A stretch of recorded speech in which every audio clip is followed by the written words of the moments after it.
मंडी में आयोजित पत्रकार वार्ता के दौरान नेता प्रतिपक्ष जयराम ठाकुर ने प्रदेश की कांग्रेस सरकार पर जमकर निशाना साधा है। उन्होंने कहा कि पर्यटन निगम के होटलों को लेकर जो हाईकोर्ट का फैसला आया है, उसको लेकर भी सरकार की मंशा में खोट दिखाई दे रही है। इसके पीछे सरकार का कोई षड्यंत्र नजर आ रहा है। ऐसा लग रहा है कि सरकार ने जानबूझकर इस मामले को कमजोर कर कुछ खास मित्रों को फायदा पहुंचाने का खाका तैयार किया है। इसकी तैयारी कई दिनों से चल रही है ताकि इन बड़े होटल यूनिट्स को प्राइवेट सेक्टर में चलाया जा सके।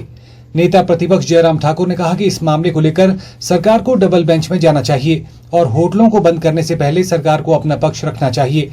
उन्होंने हैरानी जाहिर करते हुए कहा कि हिमाचल प्रदेश में 70 से ज्यादा एडवोकेट जनरल, एडिशनल एडवोकेट मौजूद हैं, लेकिन सरकार हर मामले में न्यायालय में हार रही है क्योंकि प्रदेश का हित सरकार की प्राथमिकता है ही नहीं। सीपीएस की कुर्सी को बचाने के लिए दिल्ली से एडवोकेट लाए गए और उनको स्टेट गेस्ट का दर्जा दिया गया। 2 साल में सीपीएस की कुर्सी बचाने के लिए सरकार ने 6 करोड़ रुपए वकीलों पर खर्च कर दिए। उन्होंने कहा कि हिमाचल भवन और निगम के होटलों के मामले में सरकार का पक्ष रखने के लिए सरकार अच्छा वकील खड़ा कर सकती थी, लेकिन नहीं किया।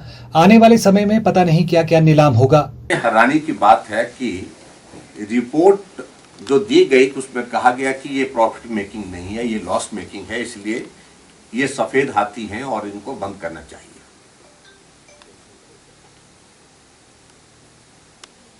और मैं आपको बता रहा हूं कि भी सिर्फ ऑक्यूपेंसी नहीं होता, कोई भी यूनिट टूरिज्म का अगर होता है वो ऑक्यूपेंसी पर आधारित नहीं होता है।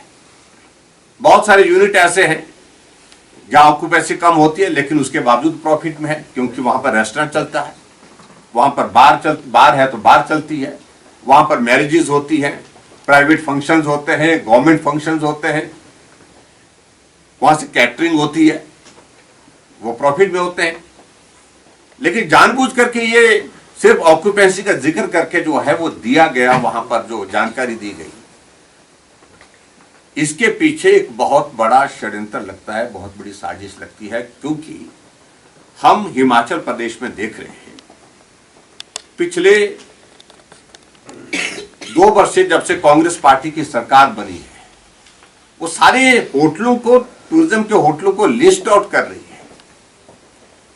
और बहुत सारे लोग ऐसे पीछे लगे हैं कि ये होटल्स हमको दे दो, हम इसको चलाएंगे, हम इसको लीज पर लेंगे, हम इसका मैनेजमेंट करेंगे, सारी चीज को लेकर के प्रयत्न कर रहे हैं। कहीं ऐसा तो नहीं कि कोर्ट की आड़ में, कोर्ट के इस फैसले की आड़ में ये 18 यूनिट जो है, जिनमें से बहुत सारे ऐसे हैं जो प्रॉफिट मेकिंग है, वो प्राइवेट सेक्टर में किसी को देने की तैयारी हो रही है। इससे तो यही लगता है।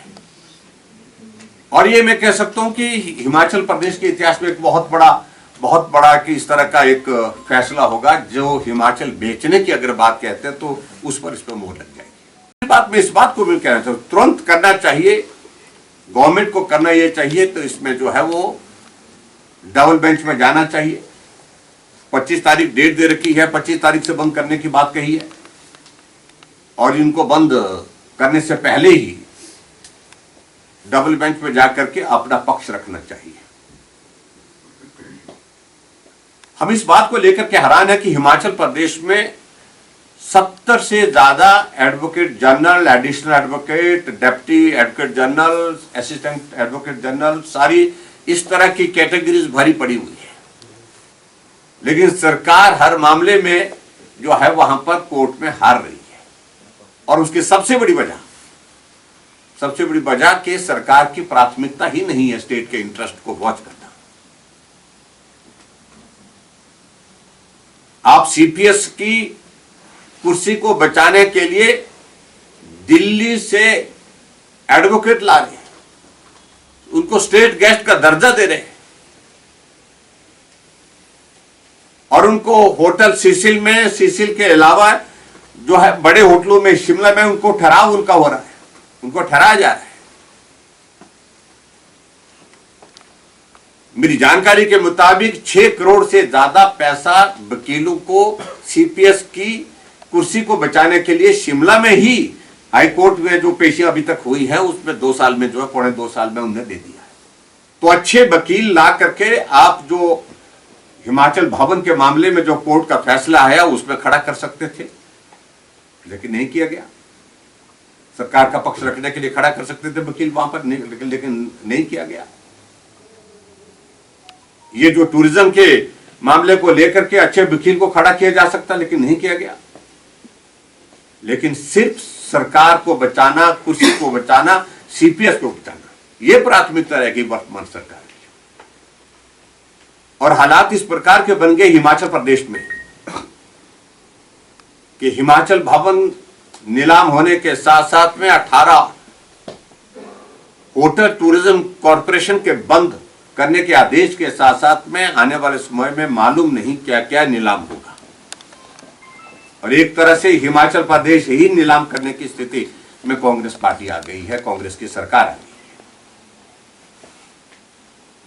क्योंकि मैं और भी कह रहा हूं कि हिमाचल प्रदेश में एक प्रोजेक्ट का जिक्र कुछ टूरिज्म के इसमें करने की कोशिश कर रहे थे, और मुख्यमंत्री को मैंने सुना कहीं बोलते हुए, जानकारी पूरी नहीं थी उनकी।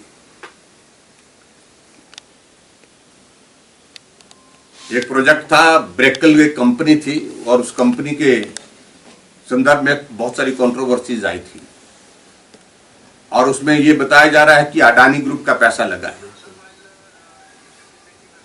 और उस सारी चीज में मैं सिर्फ इतना ही कहना चाह रहा हूं उस संदर्भ में